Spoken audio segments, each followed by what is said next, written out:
Ora, muito boa tarde. Conheça os destaques desta quarta-feira, 18 de setembro. Falta um dia para o Censo Geral da População e Habitação. Angola começa a vacinar contra a malária em 2025. O especialista aplaude a iniciativa e diz que a solução passa pela melhoria do saneamento básico. Dia Mundial da Monitorização da Água, Angola ainda se debate com a questão da qualidade e abastecimento da água nas cidades e na zona rural.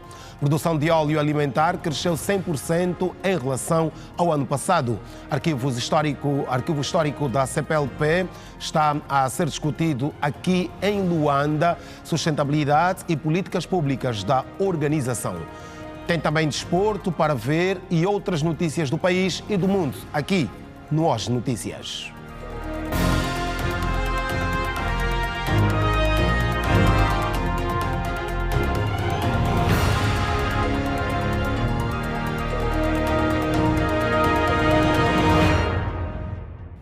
Ora, muito boa tarde. Estamos de volta para as notícias nesta quarta-feira. Seguimos com o desenvolvimento. Com o intuito de reduzir a elevada taxa de mortalidade por malária, Angola começa a vacinar contra esta doença, que constitui a principal causa de morte e internamento nos hospitais de todo o país. Em agosto deste ano, o Ministério da Saúde anunciou a introdução da vacina no Sistema Nacional de Saúde Pública. De acordo com o mestre em Saúde Pública, Jeremias Agostinho, a medida é assertiva, mas o grande desafio passa pela melhoria do saneamento básico.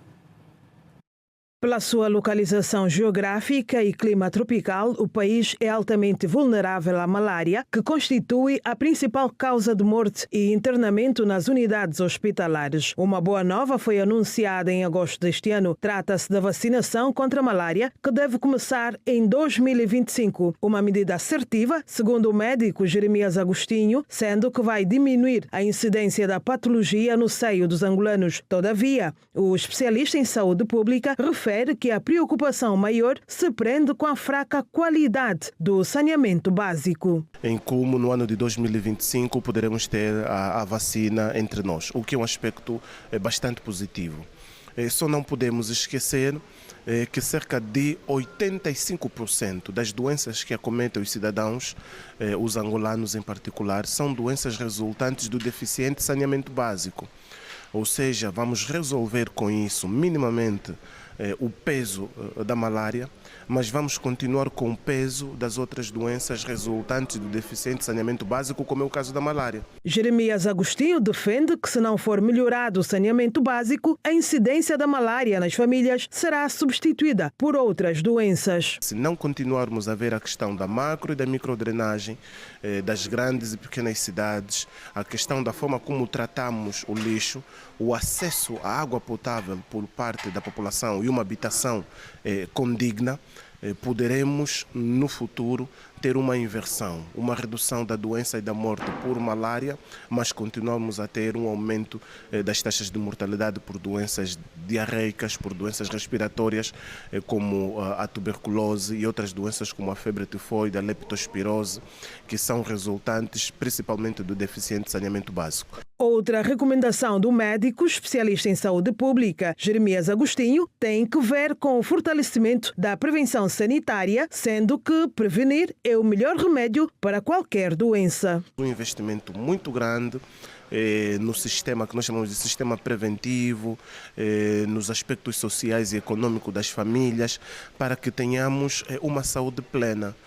Porque eu posso não ter malária como resultado do deficiente saneamento básico, mas a partir daí adquirir outras doenças que também fazem parte das principais causas de morte. Depois temos a própria questão social e econômica, a questão do desemprego, a questão do acesso à educação, entre outras, que começam a ser aspectos preocupantes. Refira-se que de 2022 a 2023, o número de mortes por malária em Angola reduziu de 12 mil para 9 mil óbitos, apesar do aumento considerável de casos da doença. E nós falamos agora da água que está a faltar na centralidade do Quilamba há mais de 2 dias, uma situação que está a tirar o sono dos moradores. Eles queixam-se dos constrangimentos decorrentes da situação e pedem solução imediata do problema. Nas primeiras horas foi registrado uma enchente no único tanque de água potável, evidenciando a gravidade do problema. com filas longas e o abastecimento insuficiente para suprir a demanda. Muitos residentes não conseguiram coletar a quantidade necessária para as suas necessidades diárias. Principalmente vocês veem todas as enchentes aqui.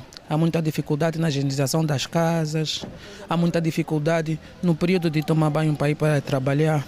Sinceramente, muitas dificuldades. Eu penso que se calhar são 3 ou 4 dias que estamos nessa situação. Não sei se é realmente, não confirmei a veracidade da informação, mas sei que o meu prédio e mais um é que está a correr água. É deixar mesmo com bidão amarelo, subir e dar sequência para higienizar a casa. É muito complicado porque nós prevemos que vivemos no prédio e não ter água, porque fica muito difícil e neste momento é só um prédio que está com água e nós todos temos que vir carretar água aqui neste prédio.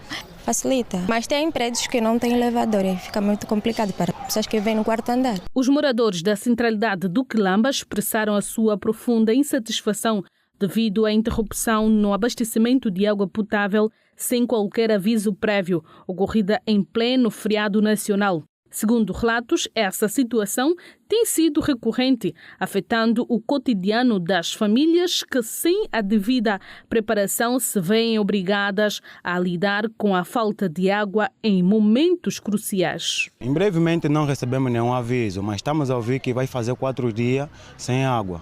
De acordo com o comunicado que tivemos acesso, a empresa pública de águas, EPAL-EP, registrou nas primeiras horas do dia 16 do corrente mês um defeito elétrico na linha de média tensão que alimenta a estação de bombagem de água bruta do Quilamba. Como consequência desta ocorrência, estão sob restrições no abastecimento de água potável à centralidade do Quilamba, blocos da urbanização KK 5000, bairro Bita, Vila Flor e arredores.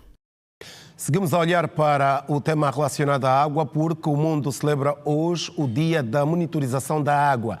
A data serve para a reflexão da qualidade deste bem essencial para os seres vivos.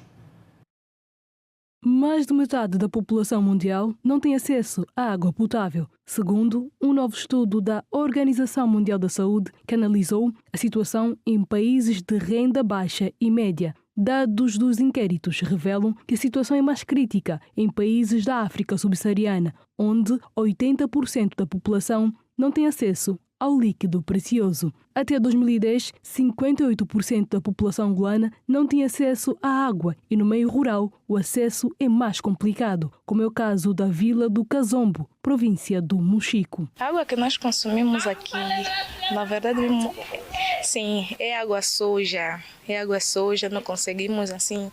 Primeira coisa, temos que ferver a água, porque às vezes a água vem com bichos, às vezes barata, também os ratos morem ali.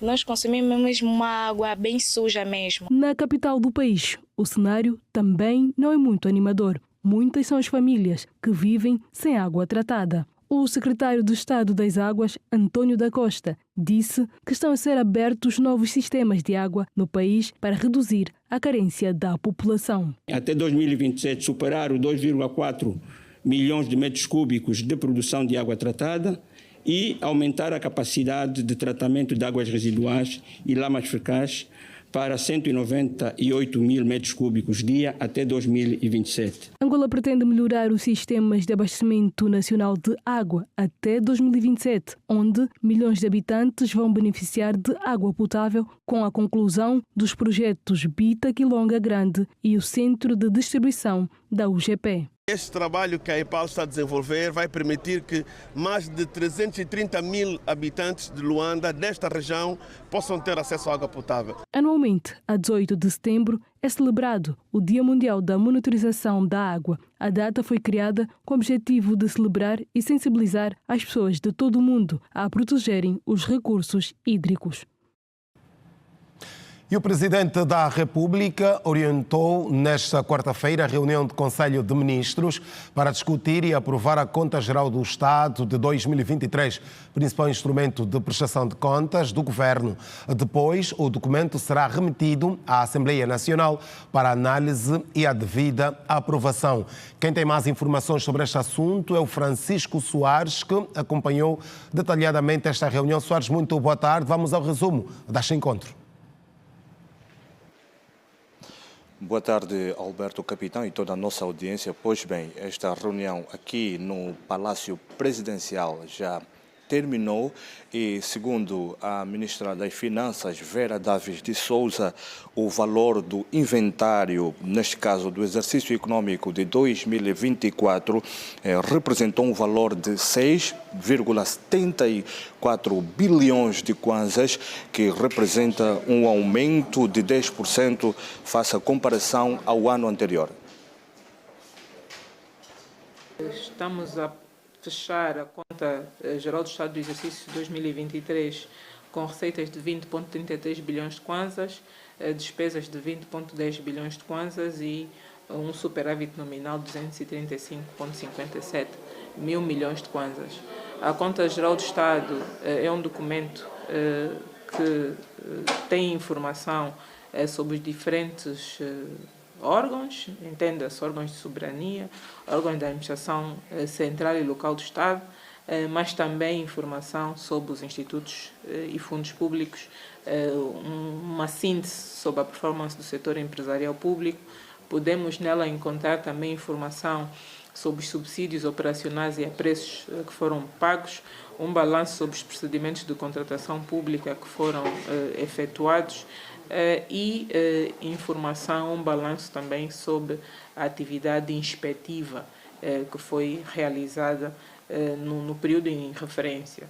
De modo que há também um anexo que faz um balanço daquela que foi a execução do Programa de Investimentos Públicos e do impacto social da despesa, de modo que uma peça ainda com alguma dimensão que foi crescendo à medida que foi incorporando as contribuições e as recomendações que decorrem tanto do parecer do Tribunal de Contas como as recomendações que decorrem das resoluções da Assembleia Nacional. No caso específico da Conta Geral do Estado 2023, ela foi trabalhada em cima das recomendações do parecer do Tribunal de Contas à Conta Geral do Estado 2022 e incorporou já o grosso daquelas que foram as recomendações desse parecer. Estamos em crer que esse é um processo de melhoria contínua. A conta, a partir do momento que é aprovada em Conselho de Ministros, passa a estar disponível para a sociedade através do website do Ministério das Finanças em versão draft, e mal seja aprovada apreciada e votada em sede da Assembleia Nacional, passa a estar disponível em versão definitiva. De modo que é um processo de transparência, um processo de escrutínio a que nos submetemos naquele que entendemos que é o exercício de reporte, de transparência e de exercício de democracia que pretendemos sempre associar à nossa ação governativa. Ouvíamos a Ministra das Finanças, Vera Davis de Souza, nesta terceira reunião extraordinária do Conselho de Ministros, orientada pelo Presidente da República, João Lourenço, aqui no Palácio Presidencial. Esse é o extrato que podemos avançar esta hora. Boa tarde. Viva, muito boa tarde. Viva, muito boa tarde, Francisco Soares, com este resumo da reunião do Conselho de Ministros que aprovou hoje a Conta Geral do Estado no exercício econômico de 2023, um assunto que vai poder ter outros desenvolvimentos logo mais no Girassol Jornal a partir das 19h45 aqui na TV Girassol. Nós fazemos agora o primeiro intervalo da tarde, daqui a pouco siga outras notas de atualidade informativa.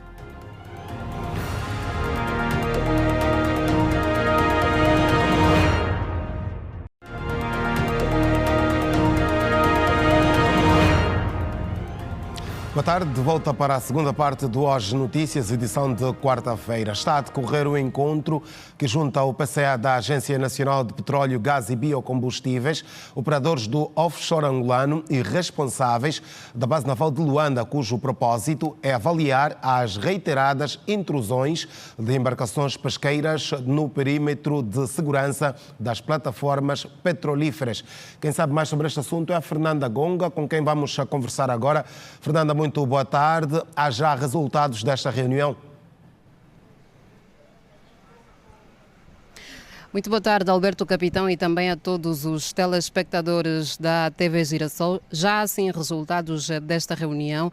Na verdade é que vários pescadores de pequenas embarcações têm estado a invadir o perímetro em que estão os blocos petrolíferos, e isso de uma ou outra forma tem estado a perigar aquilo que é a segurança marítima, uma medida que, segundo o comandante da Marinha de Guerra, pode mesmo estar a perigar aquilo que é a segurança marítima e também a exploração petrolífera. Então, como medida, essas embarcações estão proibidas de fazer tais atividades em perímetros proibidos. E um outro ponto que também dominou esta reunião foi a necessidade de serem retirados embarcações que estão aqui à volta mesmo da Marinha de Guerra, que também, ou que nos próximos dias vai sofrer requalificações e remodelações, e nesta altura está em obra. Por causa destas situações, os pescadores reclamam e contestam a pedido de algum outro local para que eles possam realizar as suas pescas e também atracar as suas embarcações. E, segundo o comandante da Marinha de Guerra, é uma situação que não mais depende da Marinha, mas sim do governo da província de Luanda ou, se calhar, do Ministério das Pescas. E é por isso mesmo que, nessa altura, nós vamos à conversa com um representante do Ministério, ou do governo da província de Luanda, para então termos outros esclarecimentos. Muito boa tarde, está nesta altura em direto para Hoje Notícias da TV Girassol. Os pescadores estão consciencializados que não podem estar acima daquilo que é a soberania do nosso país, porém eles reclamam e pedem a intervenção do governo da província de Luanda no que diz respeito a outros locais para que eles possam efetuar as suas pescas. O que o governo da província de Luanda tem a dizer quanto a essas contestações? Boa tarde.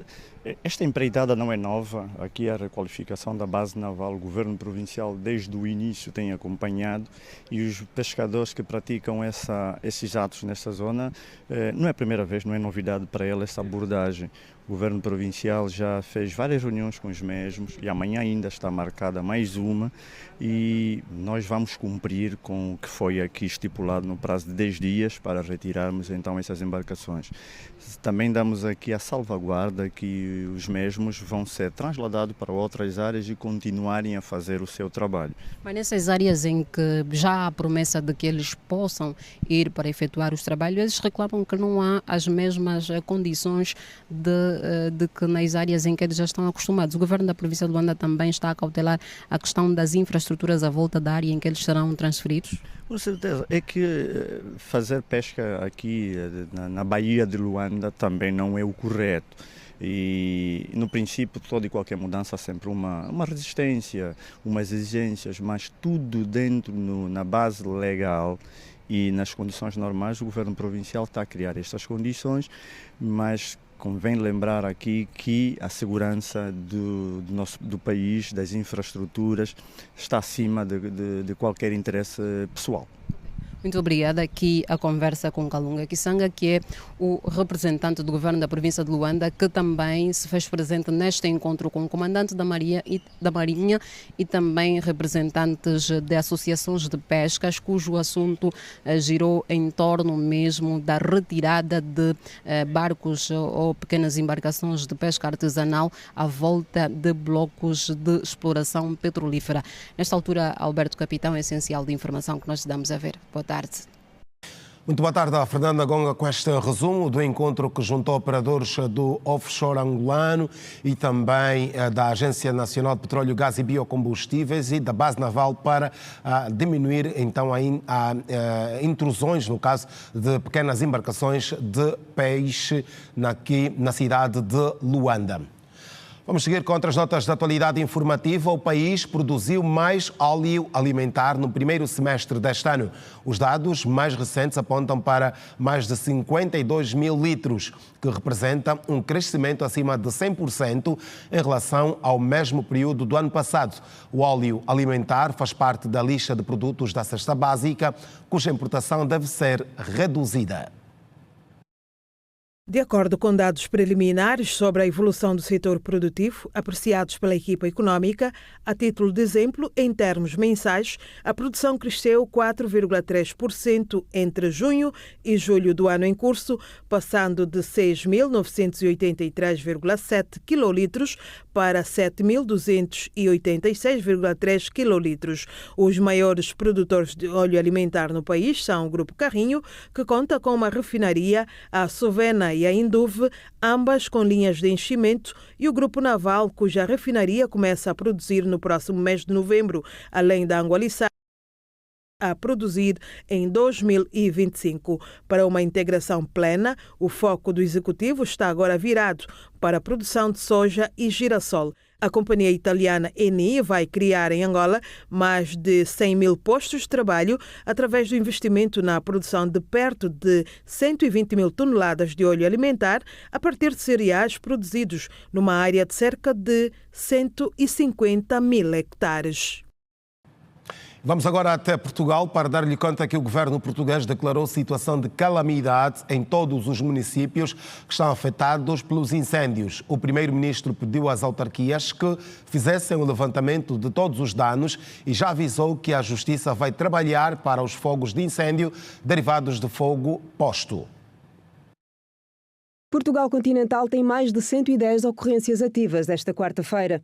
O governo declarou situação de calamidade em todos os municípios afetados pelos incêndios. Contam-se já 7 vítimas mortais. Luís Montenegro revelou ainda que serão eliminados os constrangimentos legais para que a administração pública possa estar disponível para as operações nos próximos dias e que será criada uma força de investigação criminal para apanhar quem ateia os fogos. Também a nova Task Force vai começar já a responder às necessidades das populações, em colaboração com as autarquias. A hipótese de acionar o Fundo de Solidariedade Europeu não é excluída. No norte e no centro de Portugal continental continuam a ser fustigados pelas chamas. Os incêndios no distrito de Aveiro são os que mobilizam mais operacionais, apesar da situação aparentar estar mais calma. Os incêndios em Severo de Voga e também na Albergaria à Velha começaram a dar tréguas. Os fogos reuniram mais de 1000 operacionais, apoiados por 320 viaturas na manhã desta quarta-feira. O incêndio que deflagrou no concelho de Oliveira de Azeméis estava às 6 da manhã a ser combatido por 400 operacionais, apoiados por 149 veículos. Já no distrito de Viseu, são mais 3 fogos que mobilizam outros operacionais e meios. No distrito de Coimbra, o incêndio em Tábua mobiliza 250 operacionais e 82 viaturas. As autoridades mantêm o corte de algumas estradas por causa do avanço das chamas. A população reclama também na chegada tardia dos bombeiros e na resposta não dada por via aérea.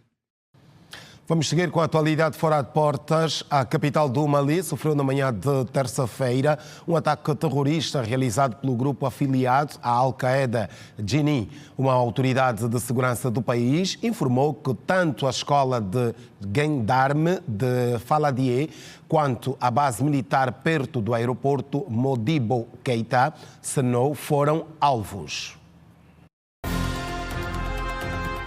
De acordo com as autoridades locais, a situação está sob controlo e o chefe de Estado-Maior do Exército visitou o acampamento na tarde desta terça-feira, onde pediu para combater a divisão e as amálgamas. O responsável disse que o ataque foi feito de propósito e pediu ao povo para não deixar que as pessoas os coloquem uns contra os outros. O general Omar Diarra também pediu aos moradores que forneçam informações às autoridades para que possam capturar os suspeitos o mais rápido rapidamente possível. As investigações estão em andamento. Os rebeldes jemenitas Houthis, aliados do grupo xiita Hezbollah, acusaram hoje Israel de violar a soberania libanesa após a explosão de pagers que provocaram a morte de pelo menos 9 pessoas e feriu outras 2.800 no Líbano, anunciou o Ministério da Saúde libanês. O Hezbollah afirmou que 2 membros do movimento morreram na cadeia de explosões por volta das 15h30, 13 horas em Angola desta terça-feira. Explodiram uma série de dispositivos de mensagens conhecidos como pagers que estão na posse de vários trabalhadores de diferentes unidades e instituições do Hezbollah, descreveu o grupo xiita num primeiro comunicado.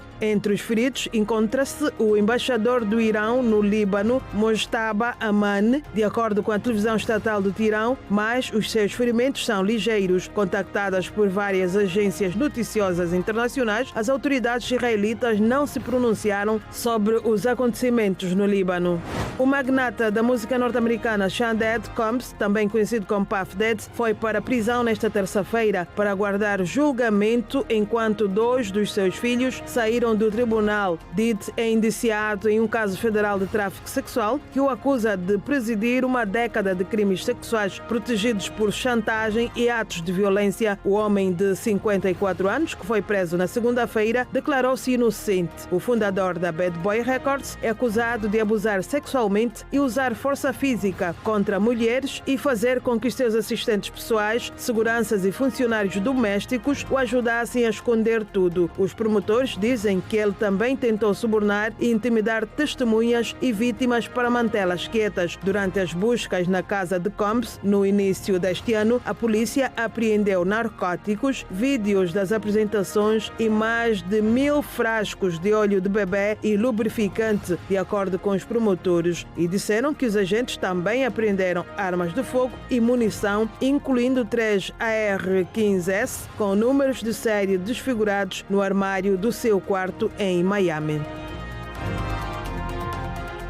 Voltamos à atualidade nacional. Está a decorrer aqui em Luanda a Conferência Internacional sobre os Arquivos Históricos dos Estados-membros da CPLP. Em discussão estão temas ligados à cooperação entre os arquivos e o seu enquadramento institucional. No Arquivo Histórico Nacional está a jornalista Susana Ângelo. Susana, muito boa tarde. Vamos à atualidade desta informação. Viva, boa tarde. O que se pretende com esta conferência é também promover um espaço de diálogo multilateral permanente entre os arquivos históricos dos Estados-membros da CPLP, com foco aqui na partilha de boas práticas relacionadas com a digitalização, preservação, acesso ao acervo documental e também a capacitação institucional. Daí o lema desta conferência ser Arquivos Históricos e Sustentabilidade, Políticas Públicas. Vamos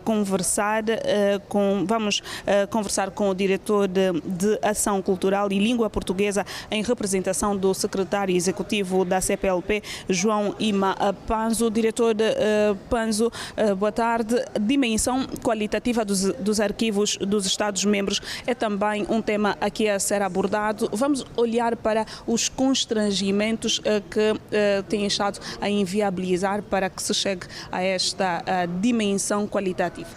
É uma iniciativa que está inscrita no Plano de Ação de Cooperação Cultural da CPLP, aprovada pelos Ministros da Cultura em Luanda em 2022 e reiterado no Plano de Ação de Santo Tomé e Príncipe deste ano, 2024. Enquanto representante do secretário executivo da CPLP, o que é que nos pode avançar relativamente aos desafios que têm estado a enfrentar os Estados-membros no que diz respeito aos arquivos históricos? São vários desafios, a começar pelas políticas públicas que requerem um reforço para que de facto possam corresponder às expectativas dos cidadãos sobre esta matéria, nomeadamente da investigação científica, mas também enquanto instrumentos que de alguma forma suportam a atividade administrativa de qualquer país. Este é um desafio notório,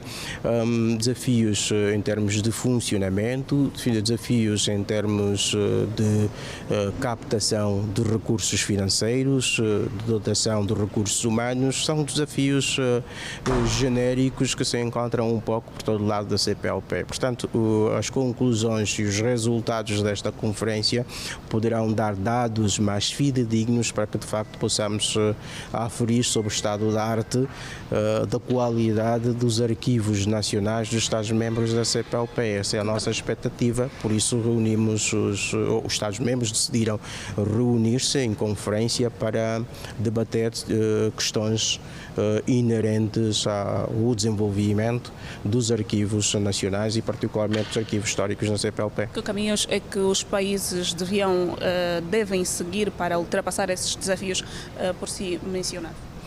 Ora, há várias formas de o fazer, como é óbvio. E os especialistas aqui reunidos, obviamente, identificarão as melhores formas de se realizar. A partilha de boas práticas é indiciador por si só de caminhos para o futuro. Portanto, as boas práticas em Angola, existem boas práticas no Brasil, boas práticas em Portugal, que eventualmente não existem em outros países. Portanto, este momento vai permitir que cada um possa colher o que de melhor existe num país ou nesta área em particular, para que possamos de alguma forma contribuir e fortalecer as políticas públicas, como disse, nesta matéria concreta de arquivos históricos. Muito obrigada, secretário, diretor da Ação Cultural e Língua Portuguesa, em representação aqui do secretário executivo da CPLP, João Ima Panzo, apontar os desafios que os Estados-membros da CPLP têm estado a enfrentar relativamente aos arquivos históricos. É um assunto que nós vamos continuar a acompanhar e nos próximos serviços da Rede Girassol levar outras incidências. Este é um evento que, de resto, vai decorrer por 2 dias, termina amanhã. Estão aqui neste Arquivo Histórico Nacional docentes universitários e também membros da sociedade civil. Boa tarde. Boa tarde, Susana Ângelo, no Arquivo Histórico Nacional. Vamos a mais uma curta pausa, voltamos daqui a pouco. No terceiro bloco, não perca a atualidade sobre o desporto.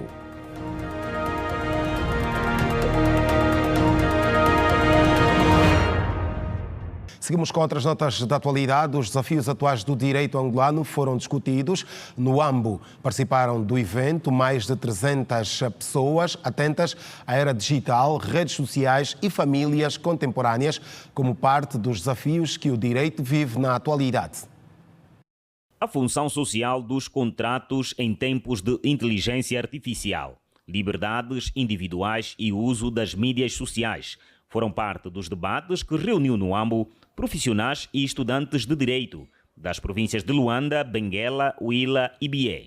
O soberano do Bailundo, Chongolola Chongonga, um dos palestrantes do dia, destacou a necessidade do casamento mais sólido entre o direito escrito e o costume. Todos temos que estar ávidos, compreendor de dar a importância àquilo que é a nossa cultura, os usos, costumes e hábitos. Em outros países, este papel é exercido pelo Estado e pela própria população, mas nós ainda aqui não é muito bem visto, porque mesmo a nível da própria Constituição, todas as matérias que falam sobre o uso e o costume não está de forma ampliada, está muito sintetizado e que não mostra como uma grande lei. Então precisamos de forma conjunta, agilizamos matéria de forma a trazermos de volta ou a resgatarmos os nossos usos e costumes.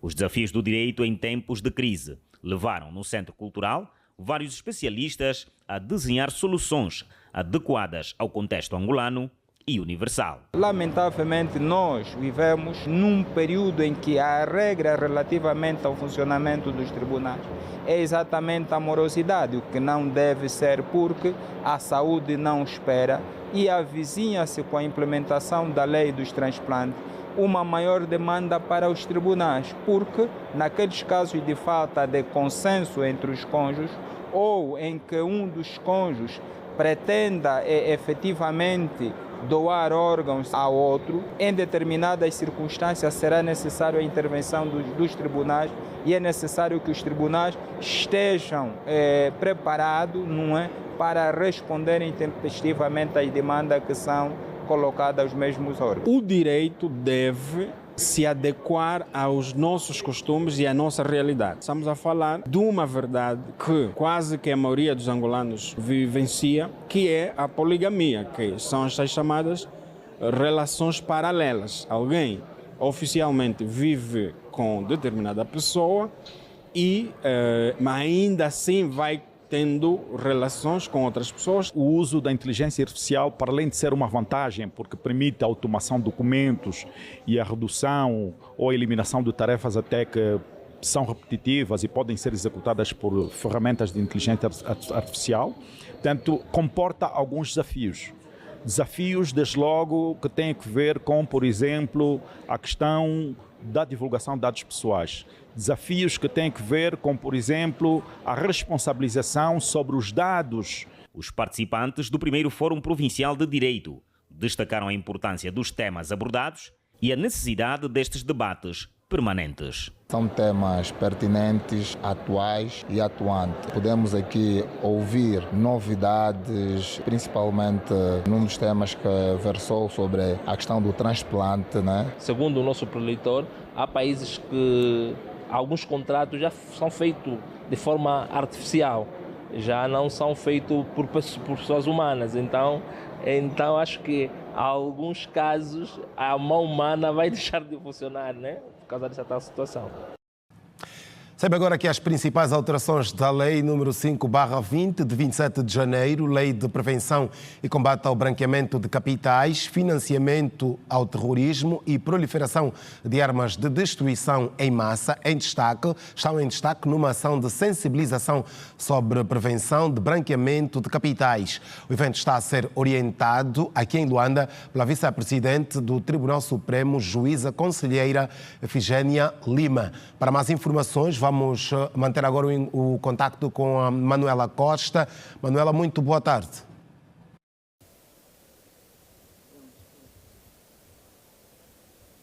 Capitão, boa tarde e boa tarde a todos que nos acompanham. O branqueamento de capitais, o financiamento ao terrorismo e a proliferação de armas de destruição em massa continua a ser uma preocupação do Estado angolano e também é uma das recomendações do GAFI. E este é então o objetivo que juntou aqui estes diferentes atores do sistema financeiro angolano, porque o objetivo é exatamente revisitar as principais alterações que foram feitas à Lei 5/20 de 27 de janeiro. E é sobre isto que vamos agora falar com Erlander Diogo, que é diretor do Departamento de Política Regulatória e Normas da Comissão de Mercado de Capitais. Boa tarde, está a falar em direto para Hoje Notícias. Que alterações pontuais são estas que foram feitas nesta lei? Muito obrigado. Bom, nós realizamos este evento em nome do Conselho de Supervisores do Sistema Financeiro para destacar então aquelas que foram as principais alterações à Lei 5/20 e destacamos essencialmente um fortalecimento das obrigações de comunicação sempre que estiverem-se diante de operações suspeitas. Destacamos ainda o reforço das competências da Unidade de Informação Financeira, que a lei destaca. Podemos também destacar o reforço das matérias de supervisão sobre os ativos virtuais, bem como sobre os prestadores sobre atividades de ativos virtuais. Dados sobre o branqueamento de capitais no nosso país ainda são preocupantes? Sim. E nós temos estado a trabalhar no âmbito do processo de avaliação mútua que a Angola está a ser alvo para podermos então identificar todos os elementos que permitam às entidades de supervisão em matéria de branqueamento de capitais poderem então defender e salvaguardar os interesses das suas áreas próprias de atividade relativamente a essas matérias. Eu gostava que pudesse falar, mencionar aqui esses dados e também que ações é que vocês têm levado a cabo para poder fazer face a este fenômeno.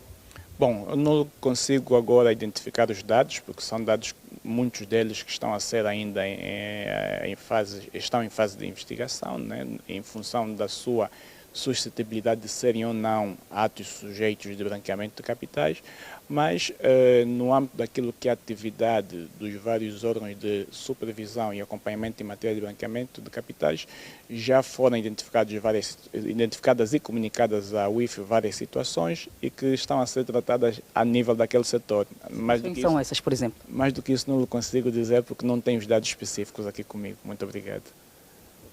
Aqui as palavras de Erlander Diogo, que é o diretor do Departamento de Política Regulatória e Normas da Comissão do Mercado de Capitais, sobre este encontro que acabou de decorrer aqui no Palácio da Justiça. Outras notas desta atividade, deste fórum que juntou aqui esses atores do sistema financeiro angolano, prometemos levar nos próximos serviços de informação da Rede Girassol.